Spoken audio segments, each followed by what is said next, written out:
What's up, you guys? Welcome back to PC Gamer Girl. My name's Gray. We are playing The Letter. This is like part 27, 28, something like that. It is 6:58 in the morning, and I just woke up after last night when I went to bed at like 10:30 from recording 3 more episodes of this game because not only am I determined to finish it, but it's actually starting to get meaty now. So I want to see what happens. So the 4 of us together, we're playing Ashton right now. Isabella, Zach, and Becca are all with us, and we just ran out of Bella's apartment because the ghost girl was coming for us. So let's get into this.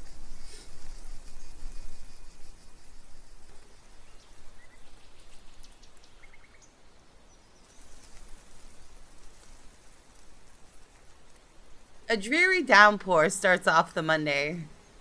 Although it doesn't last for more than an hour, the dark clouds lift just under the sun, just after the sun peaks over the horizon. Brief as it is, the rain has significantly dampened the park's usual cheery vibe. Mornings like this often mark the start of another bad week. An arrest gone wrong, another investigation leading to a dead end, or some truly fucked up shit being called in. Like that one time I was dispatched to a scene where a guy gouged his own eyeball out and almost ate it. Ew. Was a few chews away from swallowing it. In fact, lost my dinner that day. Oh my god, that's Fun so times. disgusting. Of course, I doubt anything can top getting cursed by a damn chain letter of all things. This is the sort of stupid thing people pass along as a prank through emails and text messages, for fuck's sake. A ghost chasing after you just puts the icing on that cake. So far, all we've done is run, snoop about, read stuff, and run again. It frustrates me to no end how we're still no closer to an answer. Even my car reflects the state my mind is in.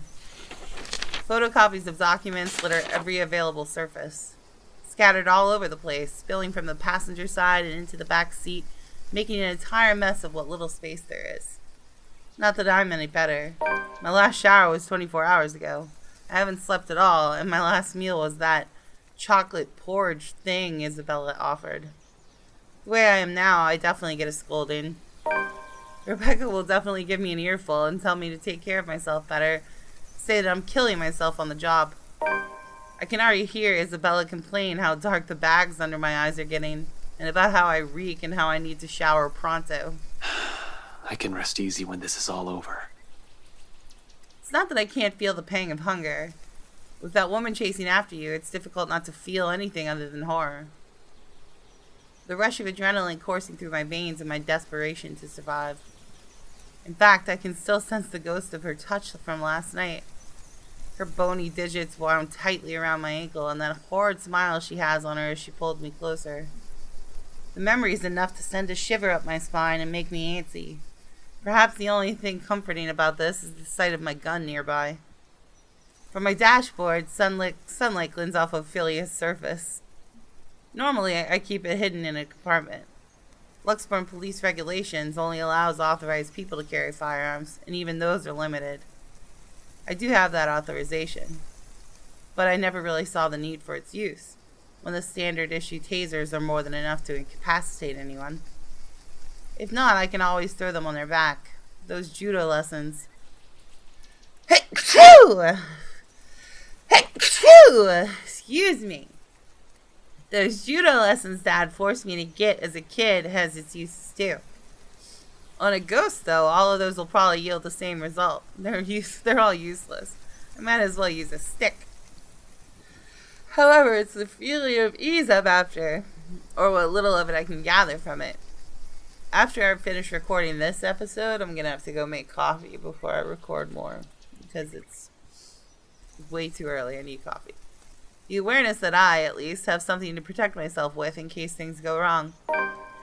That I can still protect the people who are still depending on me despite the missteps I've taken. There's a lot of story getting updated. We're going to have to look at it in a second. It doesn't take the edge off, though. The feeling that your whole body has been strained far beyond its capacity. Frankly, I'm already running out of steam. Good lord. The only thing pushing me right now is knowing someone's still depending on me. A stretch is still in order, though. I've been sitting here since last night.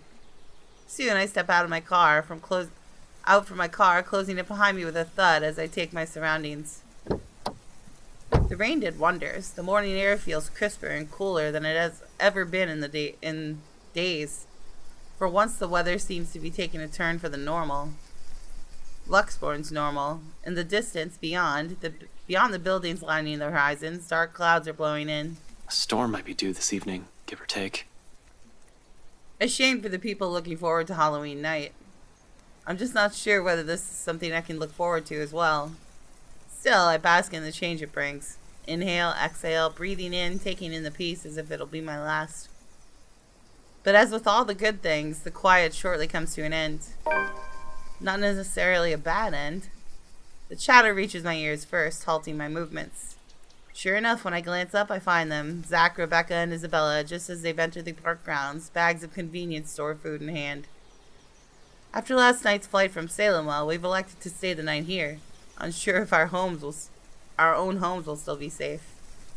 Normally, we'd all be adverse to the idea of spending the night outside like this, but panic and distress has tainted that decision. It's not like any of us has gotten an ounce of sleep anyway. On the off chance one of us did, it's only lasted but a second, or it's a fitful one. But looking at them right now, from afar, it's easy to mistake them for just a group of friends on a day out. Isabella's gesturing wildly with her arms as she talks.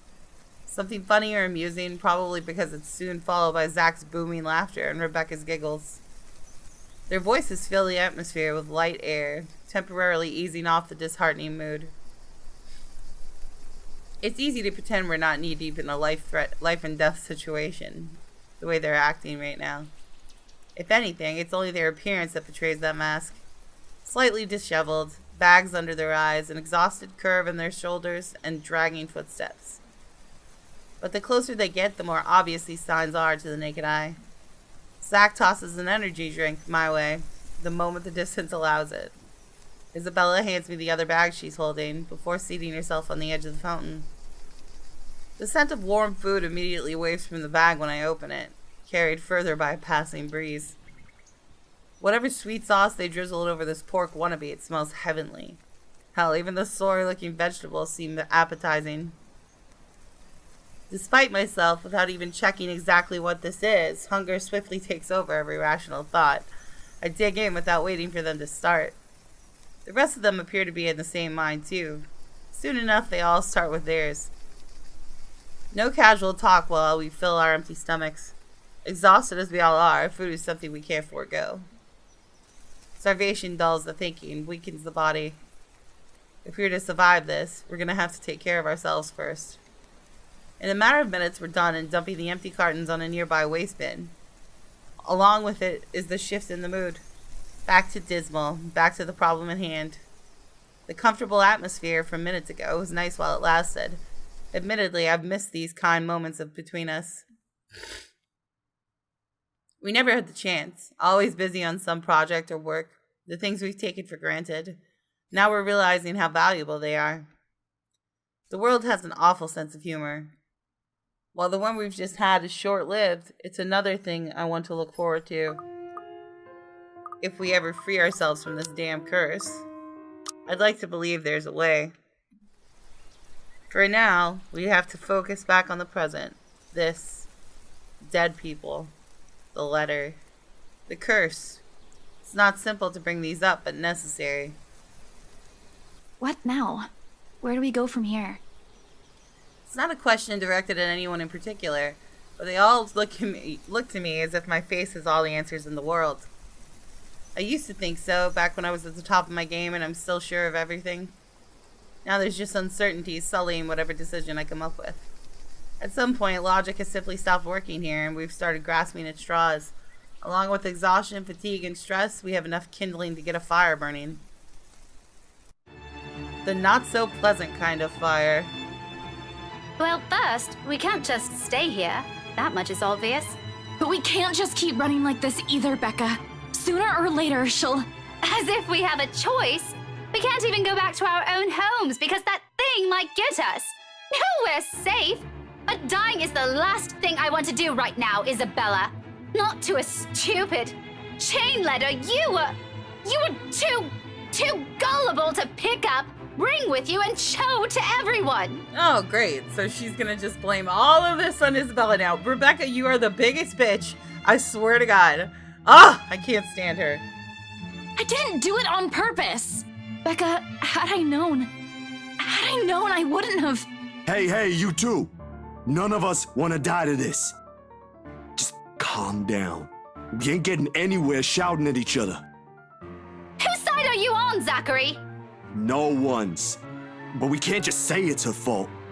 She did warn us not to open it, and both you and Ashton... That doesn't exempt her from any blame. She's still largely responsible for it. I mean, no, she's not really. I mean, yeah, she had it with her, but I mean, it fell out of her bag, and these two jerkheads just opened the damn thing, despite the fact that she said don't. I mean, if anything, it's their freaking idiocy that caused this. I mean, I can't. Rebecca pisses me off. I hope she dies. I really do. Like, I hope she is the first one to go. And you're and not? the only one. I didn't say that! Do you really think I don't blame myself for this as well? I tried to warn all of you. None of you listened. Now you're blaming me for something I kept telling you guys since day one? You're just as responsible for this as I am. So now you're throwing it back at us? We wouldn't even be having this problem if you're— Will you two cut it out? This ain't the place for I don't know, petty squabbles. If you don't want to get caught in it, then stay out of this, Zachary. Oh no, Zach. Don't stop her. Let her say it. I'm sure she has plenty more to say. If I didn't know any better, she's already— Already what? You want me to say it? Out loud? That I find you in this whole thing? All right, that's enough. There you go. Ashton, pipe it in. Oh my God, this is about to get so bad. I'm so excited. Everyone, shut up. They all faltered in silence at my words, and an awkward, stifling mood descends between us. I do not mean to shout, to snap at them, to add to that kindling, not in a moment when any time, anywhere she might get to one of us. We're all in the same boat, yet here we are, playing the blame game. Little by little, we're falling apart, caving into the pressure, to the bleak situation we're trapped in. Did that ghost mean for this to happen? To divide each of us so she can pick us off one by one right after? Who knows? Anything's possible now if her kind can exist. With the fire burning between us rising as high as it does now, I'm afraid, deathly afraid, that the possibility might come sooner than I can figure this all out. I still can't think straight. I can't even believe the next words coming out of my own mouth. That out of everyone, I have to be the one saying these to them. This is more their forte than mine. Keeping the peace, placcating everyone while I unintentionally aggravate people with badly chosen words. Funny how fast the tables have turned after just one unfortunate incident. How am I even supposed to cope? If we all want to get out of this mess in one piece, we're gonna have to cool our heads first. Oh, God.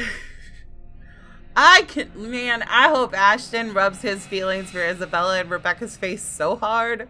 Like, ooh, I just want it to happen so badly.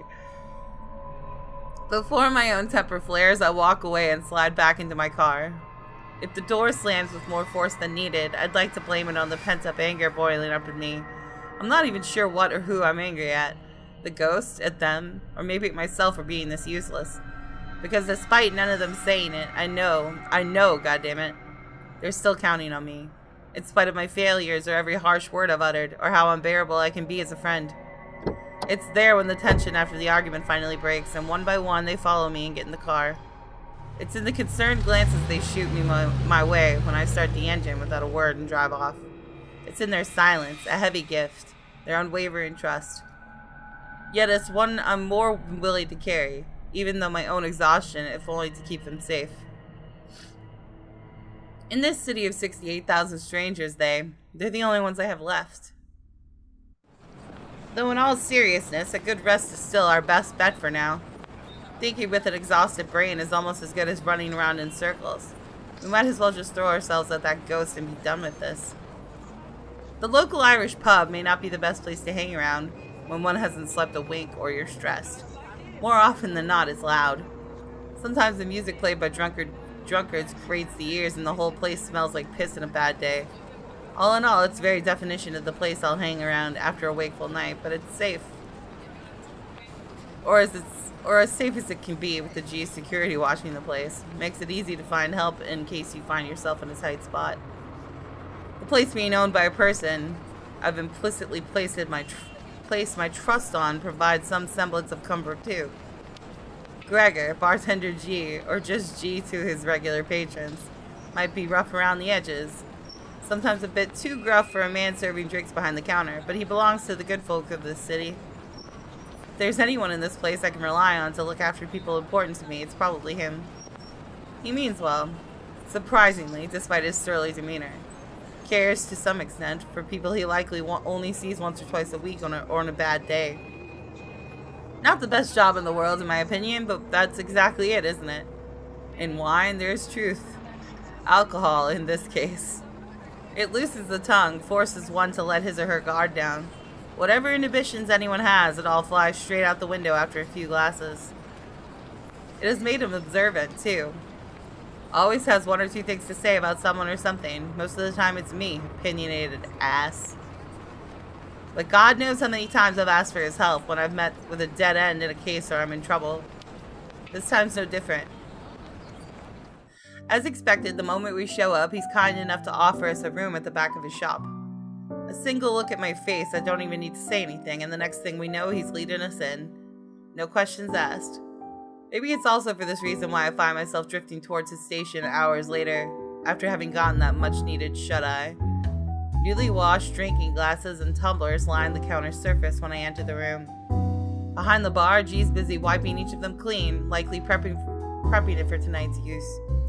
Briefly, he glances up at me. Once I claim one of the empty stools and grab a rocks glass sitting close to my elbow, turning it absent-mindedly in my palm just to keep my hands occupied while my brain's busy, still trying to make sense of everything. Even at a dead hour, with only a few patrons milling about, this place still smells strongly of liquor. Honestly, I've never grown fond of it. Regardless of how many times I've made a trip or sat here, on the same spot, just talking with the old man, I've never been fond of drinking in the first place. Yet oddly, it's the nasty odor of a brewery that helps clear the mind this time, along with the lack of the establishment's usual hubbub and the occasional clinking of glasses. Even more bizarre is that through my lack of words, G doesn't say anything. Although it's clear from the way his mouth is curved up in a tight frown that he has questions, a bucket load of it, he wisely keeps it shut. Instead, he simply focuses back on his work. Rinse, wipe, stash away, repeat. Going through the motions with such familiarity, it's almost a trance. Watching his precise movements quietly like this, with these thoughts swimming inside my head, it's easy to lose track of everything around me. One solid lead on this, one possible way to sort this out, but will it work? Especially if my assumption's correct and that the reason Zach was there yesterday morning was because of the curse. Something must have happened there for him to see the need to visit the place that morning. What if the couple has fallen victim to the curse too? It doesn't fall outside the realm of possibility. I've been so biased, not even thinking that they might be in danger as well. But during the open house with Isabella, they might have seen the letter and... fuck. Stupid, stupid, stupid. Some fucking detective I am. That's likely the moment when Cooper saw it. If the logic holds, I need to hurry there right away. And if there are answers anywhere, it would be there. It should be there, where all this fucking mess started. It's not only my life on the line here, there are others. What happened to us, I won't wish on anyone else, no matter how much I loathe them. Or how complicated all this has suddenly become. The letter, the woman, the mansion. And now there are voices lacing venom inside every crevice in my head. Murmurs that jeer, scoff, and deride whenever an opportunity presents itself. It's because you didn't listen. Ooh, who is that? It's all your fault. Oh, it's his parents, isn't it? Yeah, it's definitely a divorced guy's, or it's definitely the child of divorced people's parents. Why won't you believe me? A reminder of what I've failed to do and who I've failed. At some point, they all begin to blur together, twining and coiling. Every horrid image and memory of her seeking the forefront of my mind. No matter how much I refuse to remember the fear I felt then, To push it as far back as I can, the visions come to me like a deluge. And before I know it, before I can drown, another voice pulls me out of it. You doing good there, boy? His hand is on my shoulders, gripping it tightly and giving me a light shake. There's a relief in his face when I finally look up at him, although this frown appears more distinct than the concern in his eye. It's deeper now, marred with worry and agitation. He does let go when I offer him a small nod, but the furrow between his eyebrows never leaves his face. He always has a knack for reading people, after all, even someone who can be as closed off or distant like me. In all the time I've spent in the forest, there's only one other person who's keen as this old guy, the chief. Funny and weird to some degree. I've pointed it out to him so many times before how much they look alike, only for the observation to be brushed off with a vehement tone. Maybe they're brothers. I've never brought it up again after the third time out of respect for the guy. Whatever it is, it's clear it's something he doesn't want to talk about. Why push, right? However, during times like this, it's impossible for the thought not to come up. He even has the glare down pat. Under the wordless scrutiny, I feel like a damn rookie again. You're looking a bit green. Sure you got plenty of rest back there? You know, it would make sense. He probably does have a brother in Luxborn, or maybe it is him. Like, maybe he's moonlighting, you know what I mean? You're like, okay. You were only out for an hour or two. Wouldn't hurt to try and get some sleep. I'll keep an eye out. No need. Don't worry about me. I won't be able to get some sleep anyway. Not with her face still a clear picture in my head, no. Dad, I heard that from you before. Not buying it. What's the story this time? This as bad as that case with the guy who ate his own eyeball. Ew! I wish it were. Jesus, stop reminding me. I hated that case. If I didn't know any better, I'd say you get a kick out of telling people about it. It's useful, you know, for blokes who don't know their limits. Sends them right out the door after I start with a description. Or was it the part when the poor schmuck gouged his eyes out? Nasty, awful, icky stuff, and it gets the job done. Like I said, useful. Don't even need to call security these days if I want to kick someone out. Anyway, pretty sure that pales in comparison to whatever this is now. I haven't seen you this stressed out since they closed that case. The one from 10 years ago with your professor friend. Abigail and her team weren't able to solve that one, G. No one has been able to. It just went cold. Same difference. But what do I know, eh? I just serve drinks, listen to people's problems and their whining, then make sure they get home safe afterwards. Thing is, I'm also not blind, kiddo. And you can bet your ass I can tell when a person's about to fall apart. What? Is this some form of therapy from you? Are you going to offer me free drinks now? Really, I could use some right now. Something to numb the senses. But when has that helped anyone? In your dreams, kid. Last time someone gave you the hard stuff, your photographer friend had to haul you out of this place almost half naked. Hey, I can handle my liquor when I put my mind to it. Not from what I've seen, nope. Besides, you usually avoid drinking. Either way, it's out of the equation. And when booze no longer counts, we just talk. So, talk. It's not like anyone within earshot will care. That chap over there only wants his cricket matches. I doubt you believe it, G. I've heard worse stuff. Try me. You know that mansion down at He's Anslem? definitely like an undercover kind of person, or he's related to the chief inspector. One of the two is definitely happening here. Yeah, who doesn't? You live in this town long enough, it's impossible not to hear a thing or two about it. Bloody locals. Well, my friend found a primitive version of a chain letter in there. Now that we've seen it, we're cursed. A beat passes. For a long moment, G stands there unmoving. His hand stops short of placing the glasses he's been wiping prior back to the rack on his left. Oof. All while he stares at me with eyes that are nothing short of scrutinizing. He probably assumes I'm joking. Who wouldn't? Not a week ago, I've been put in the same position. Even now, in spite of the things I've seen and heard, it simply won't sink in. Or maybe this is just desperation creeping in? The idea that I may not be able to find a way out of this? Whatever the case is, for people who haven't experienced what I'm going through, this will merely sound like an awful Halloween prank. It's not a prank. This must have been what Isabella felt the whole time we made fun of her that day. This isn't a prank! I saw something! Now it's too late. We're stuck in a never-ending nightmare where the only way out might be death. And like I've expected, G's reaction to it, an amused laughter. It booms throughout the whole pub after a long bout of silence, Like I've just told him a particularly funny joke. Okay. Good one, kid. You don't want to spill. No one's forcing you. Seriously, though. Good one. Although I want to be angry with him, I can't find it in myself. Can't even muster the energy for a scowl or a glare. Nothing but a taste of my own mediocre, medicine to temper the annoyance bubbling up in me, I suppose. In the end, echoing her words is the best I could do. It's not a joke. Yawn. Yeah, all right. Good luck with that. You're on your own. Here I thought you didn't have an ounce of humor in that body. Guess I'm wrong. He shakes his head, lets out another chuckle before returning to his task. By now, almost all the glasses have been put away. The only ones remaining are the smaller kind, used for shots, and stemmed ones for cocktails. Despite being busy with his task, his amusement does not entirely disappear from his face. He keeps talking as if I'm simply another customer he entertains with his stories. But we both know it's more than that, if the wistful expression on him says anything.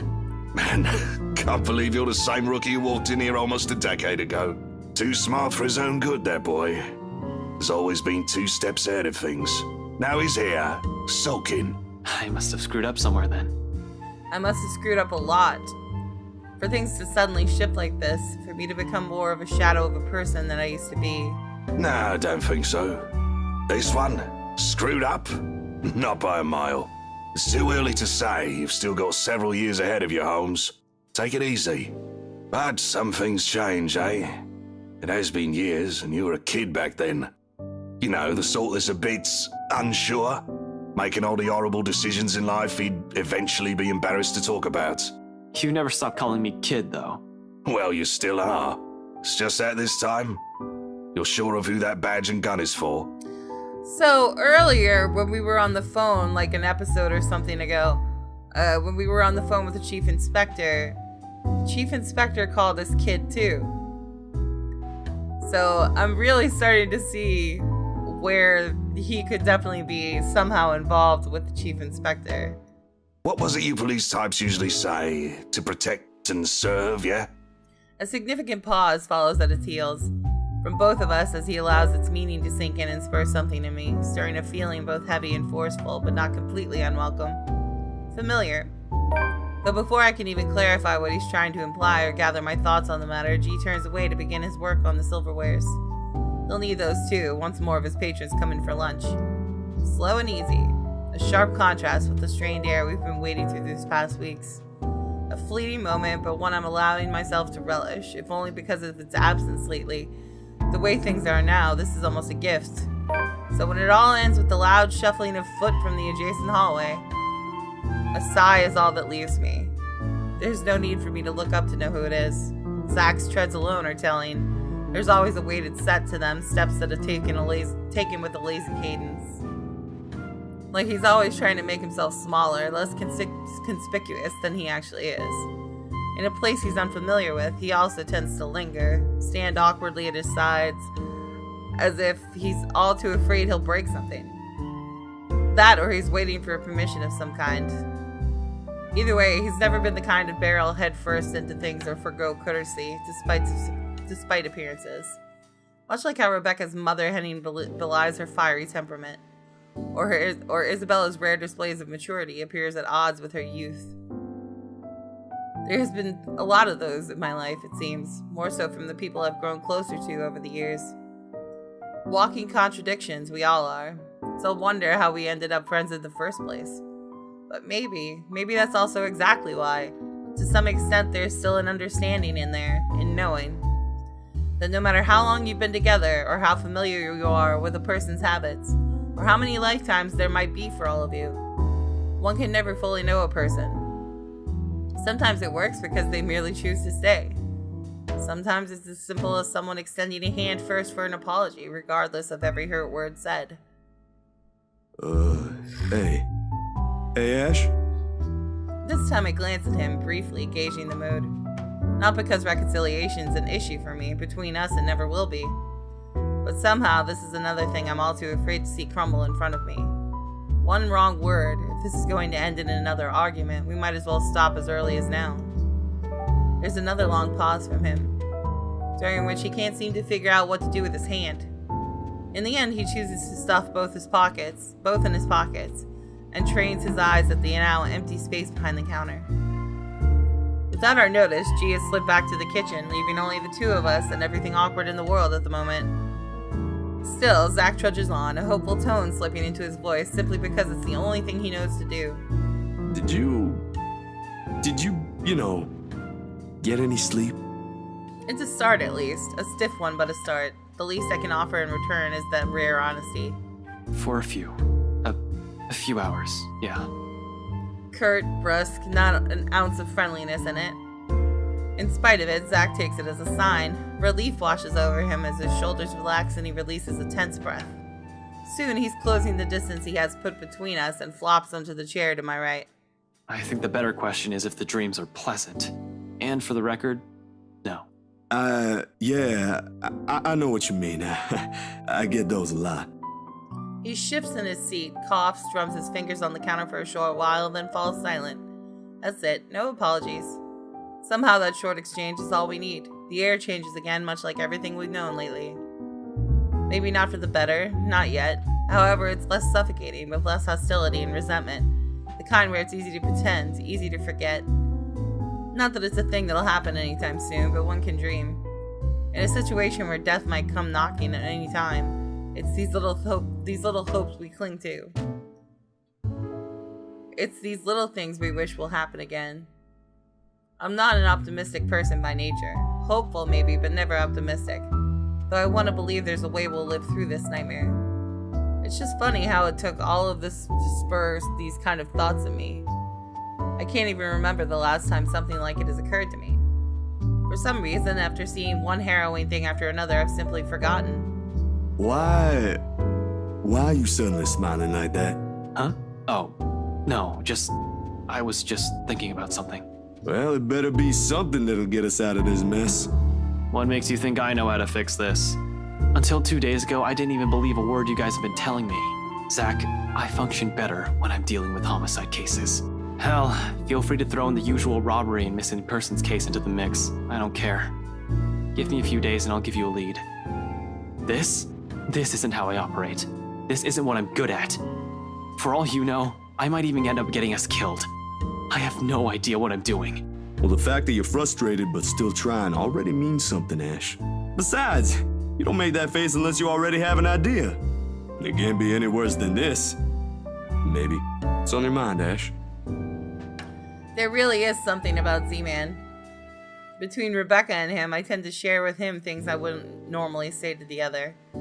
Unlike her, who pushes, sometimes with the same tenacity as her moods, Zach has this strange tendency to ease people into telling him what he wants to know. Oftentimes, the question feels so subtle, it catches me off guard, with less force and more forbearance.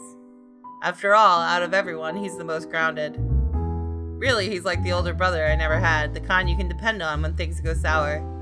The kind you tell things simply because he'll listen without forcing his own opinions on you. We still have one more lead we haven't checked. I'm gonna look into it tonight. It doesn't take him long to put two and two together, and his calm expression abruptly dissolves to worry the second he realizes what I meant. We've already examined the letter, read through piles of documents. There's really only one we haven't given a once-over. The mansion. Of course, Zach may not be the kind to push, but that doesn't mean he agrees with everything that comes out of my mouth. It's his way of keeping me steady and on my feet through the years. Hold on, didn't you tell me not to go in there? Whatever happened to stay away from Luke Wright?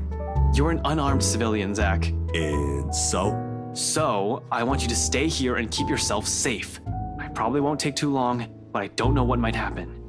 I'm not even sure if I'll find something in there. G will keep an eye on you guys. If you need anything, if that woman shows up, just holler. He'll help out, no questions asked.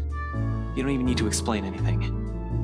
He's not willing to concede, not from the manner he grips his knees or the rigid set to his jaw. I'm going with you. You can't go in there alone, Ash. I heard something.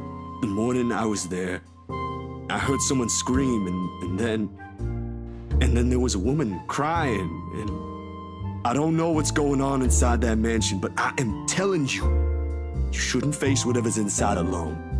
Before I can stop myself, a heavy breath escapes from my mouth. It's one of those times again where Zach means well, but he's completely missing the point I'm trying to make.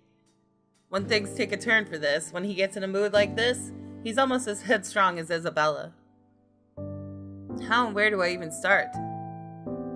I'd feel better if I don't have to worry about you. That's what we're gonna say, because you'll only get in the way sounds really mean. And Ashton just doesn't come off as a mean guy. He's a bit of a smart ass. Like, seriously, Ashton and I are like the same person. It's unreal. There are only two ways this will end. I agree with him and take him with me, or I agree with him and drop the idea altogether. Neither appeals more than the other, especially when we're all desperate for answers and a way out.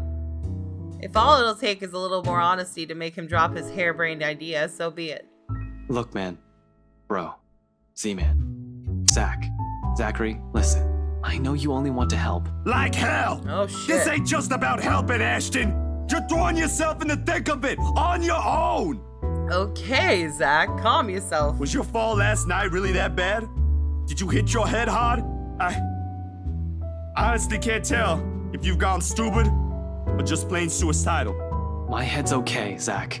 But it won't stay that way if we don't do anything about this. Someone has to. Seriously, this is already a desperate move. The longer we dally, the faster we're losing our options. Do we even have one? Looking back at it, this whole business with the ghost seems perfectly set up to drive us into a corner. Either until we lose our mind or she gets us. It's starting to feel as if there isn't an escape. We've already become her playthings the second Isabella found that letter. That our lives are in her hands ticks me off big time. But the idea of watching the people I care about die helplessly, more so. They're much safer here than with me. It's a selfish thought, I know, born out of fear.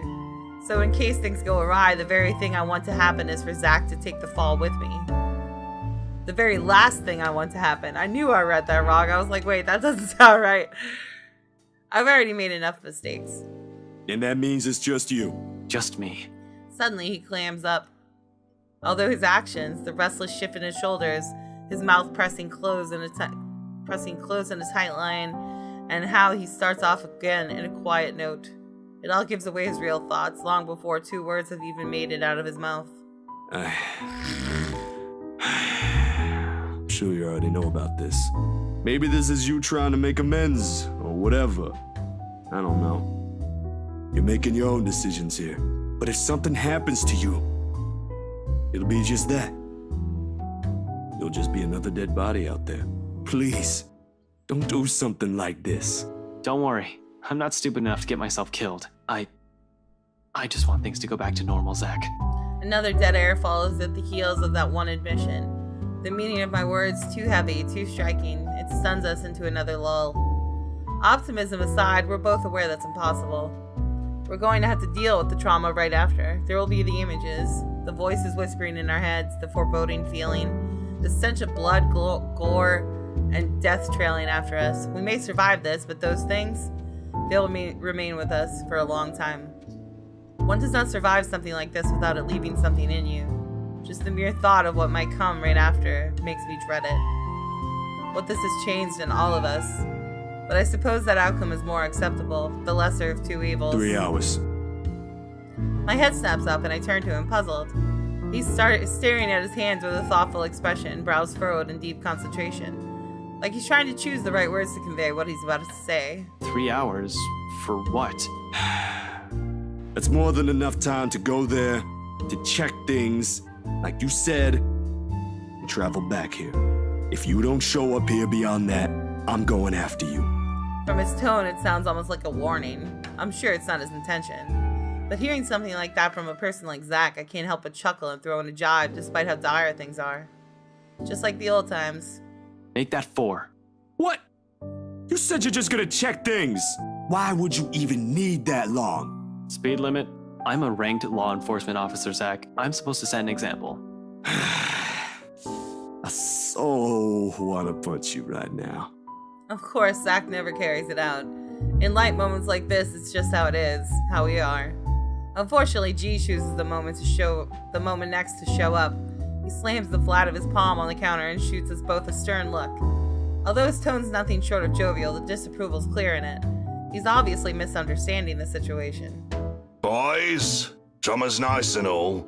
I used to watch these bloody god-awful afternoon serials with one of my brothers many, many years ago. But listen, I am not having one in my pub, all right? You two want to fight? Go out. A pregnant pause. I really hate that. Like, that phrase, a pregnant pause, I really hate that phrase. Then without any preamble, Zach and I are both snickering at G's glower melts into confusion.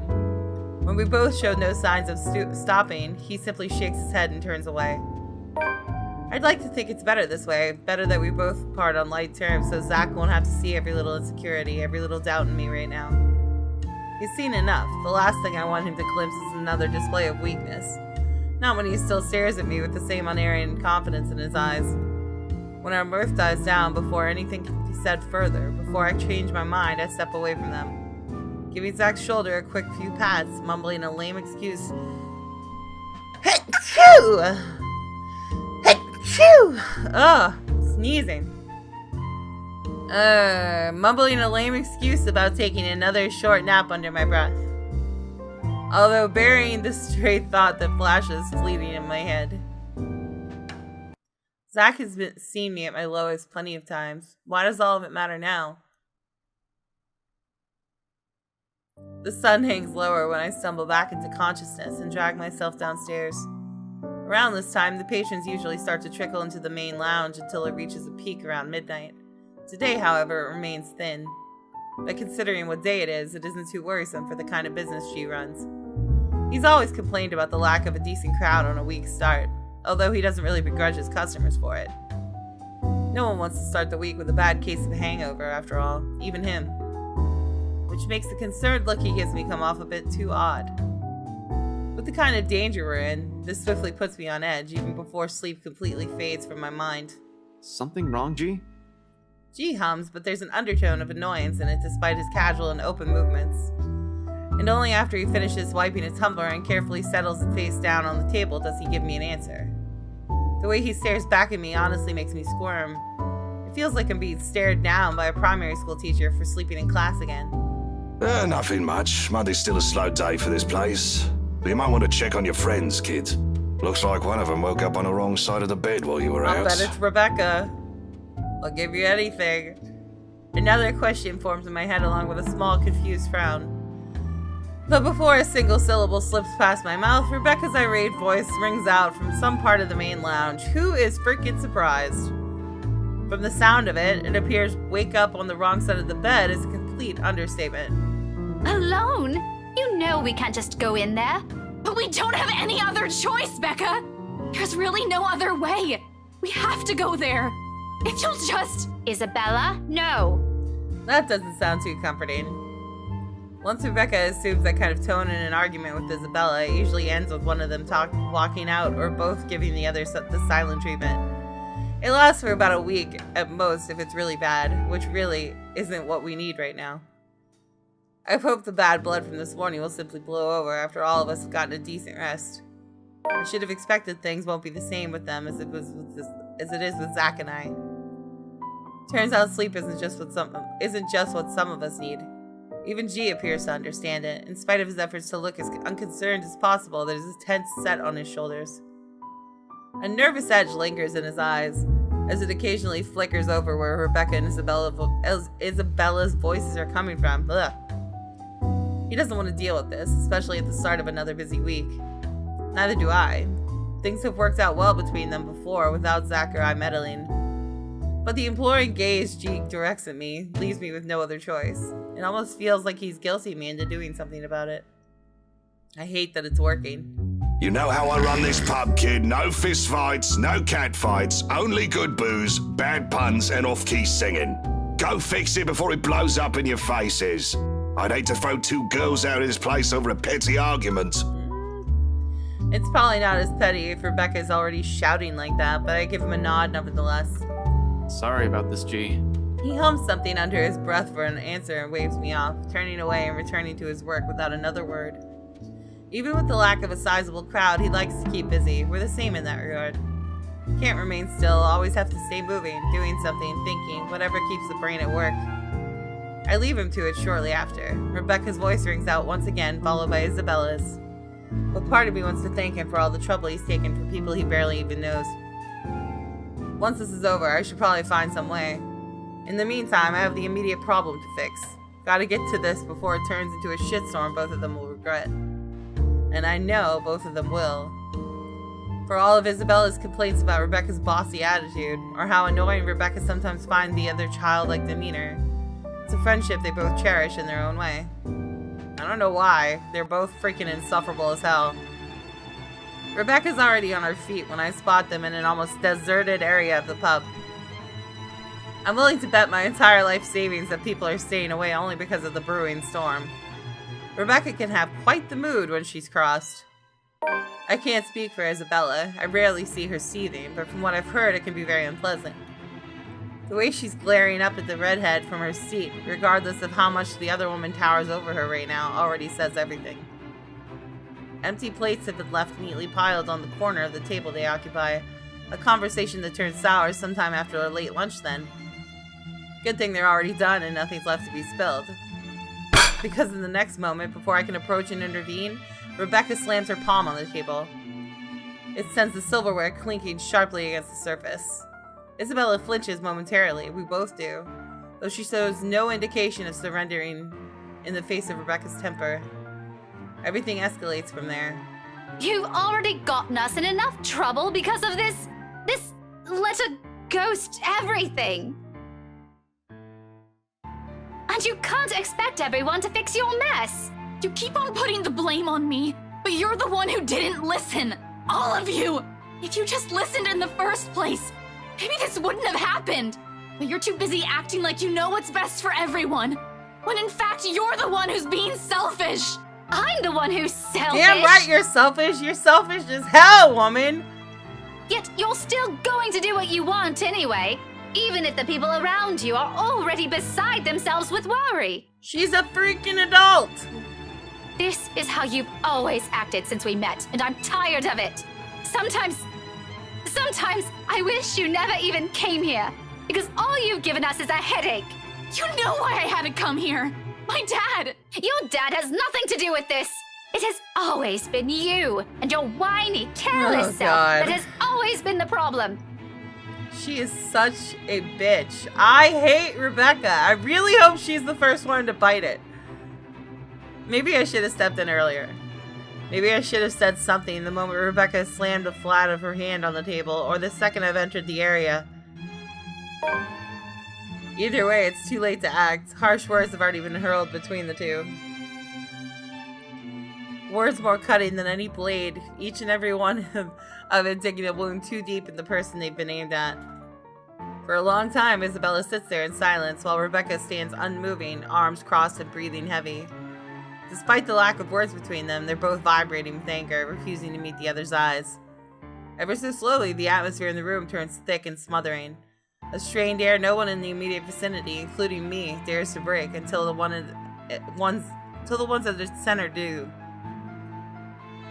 Rebecca definitely won't. At some point in our friendship, she has grown to become a woman firm with her opinions. She's never going to back down from this, not when she knows she has a point. Isabella, on the other hand, there's always been a certain stubbornness in her, as frustrating as it is to see sometimes. It's what has gotten her through life's hardships. Perhaps even the only thing that has. When you have nothing else, people tend to cling on to what they have within themselves instead. But she also knows when to withdraw, when a struggle turns useless. A kind of awareness almost second nature to her. When enough is enough, Isabella abruptly stands and marches towards the exit, in fast, rigid steps away from the hurt and painful words they've let fly earlier. She bumps into me in her haste, the impact nearly knocking her off her feet. Instinct kicks in at the last moment, and I reach out for her, grabbing for her arm in a steadying grip. Surprise flits across her face, an expression mirrored by Rebecca's behind her. Neither of them have noticed me. However, that doesn't mean I won't have anything to say about this. Screw her! I'm taking Isabella's side. Okay. Goodbye, Rebecca. I hope you get killed. Rather than answer, once her shock subsides, she merely averts her gaze and hastily wipes the tears off her cheeks, like she only noticed them in that moment. Then, without another word or even meeting my eyes again, she gently brushes my hand off and runs off, leaving an awkward hush in her wake. Rebecca soon slumps on the chair Isabella has just left, gingerly reaching up to press the bridge of her nose and breathing out a ragged exhale. Arguments like this have always drained both her patience and energy, usually more than her rowdy students do, despite not being no stranger to it. It's no excuse for her to say those things, though, and my disapproval must be clear enough on my face. When she finally glances back at me, her exhaustion immediately shifts back to annoyance, her mouth curving down to a tight frown. I cross my arm in response, waiting, a reaction verging on instinctive in the face of her irritation. Regardless of my opinions about this, I don't say anything yet. Not until she's the one willing to talk. Another minute passes while we stare each other down, but eventually she breathes out and again, resumes again, and relaxes her rigid posture. What do you want, Ash?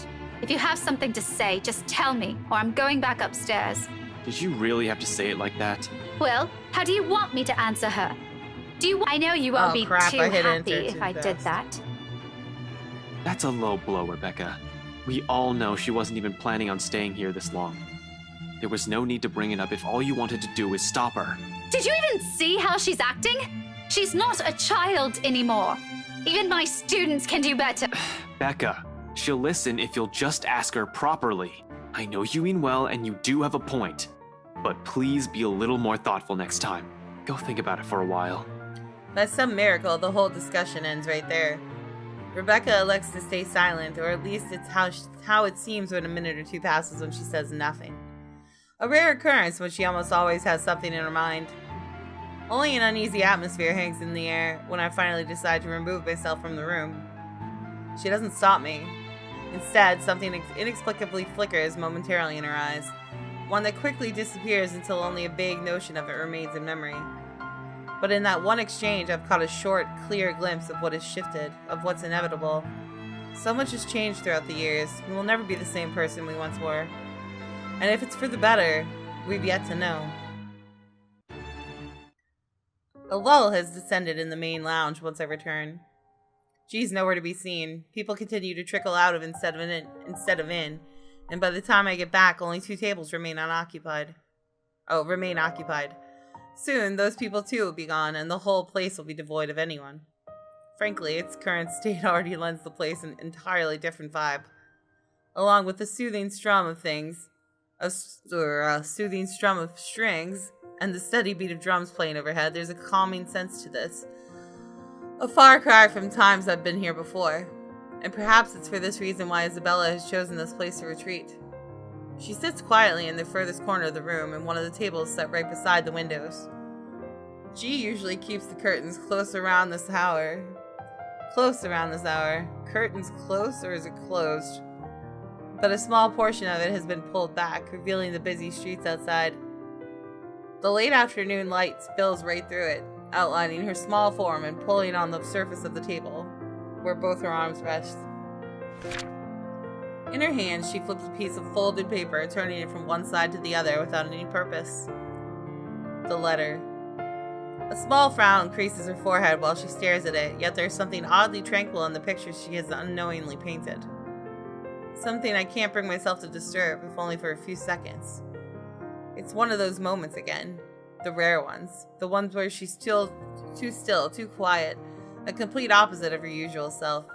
But it's these that often leave a mark. Not her cheery disposition or her lively attitude, but these short few seconds of wordless silence when the softest sighs and the slightest movements sing louder. The smallest, minuscule things that tell you about the person and her strength more than any words can express. It's these that carve a vivid memory, no matter how brief it lasts. She glares at me, annoyed, and just like that, all of it melts away. Gone is the stillness, replaced quickly by the teasing and friendly jibes. Back again to what we're used to, what's easy, what's familiar, where every truth we hope to convey regrettably goes unsaid between us. You're going to destroy an important piece of evidence if you keep doing that, Belle. But she's far from angry. A bit upset, maybe. Who wouldn't be? While I do agree with Rebecca, her words still hit below the belt. Regardless, Isabella doesn't seem like she'll start shouting at me, at least compared to every other people I've aggravated. intentional or otherwise. Some light talk may just do the trick and coax her out of this mood. Come on. If you keep staring at the table like that, you're going to bore a hole on it. I really don't want to OG a new table. He'll pick the most expensive one and leave me begging on the streets. She levels a quick glance at me, her expression dry and impassive, enough to drain every color out of the room. It's as if I've just told her a terrible joke and she's expecting there'll be more of it. Really now. She needs to give me more credit than that. My jokes are funny when I want them to be. And I really don't care. I'd even take pictures and post them online. Go away, Ash. I don't want to talk right now. Yet it sounds half-hearted at best. Like what's happening has already sapped every bit of energy in her, and all that's left is the words. Pretty soon those too will lose their meaning and leave a hollow shell in their wake. It's already unusual to see her like this. Everything has already gone to shit. I'd like at least this one thing to stay normal.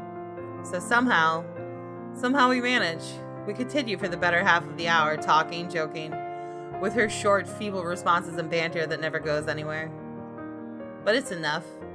In the grand scheme of things, amidst the chaos and death shadowing over us, it's these little inconsequential moments that matter. It's her smile, her laughter, when it finally rings, easy and free of her burdens. Okay, I have another one. I don't want to hear it, Ashton. Go away.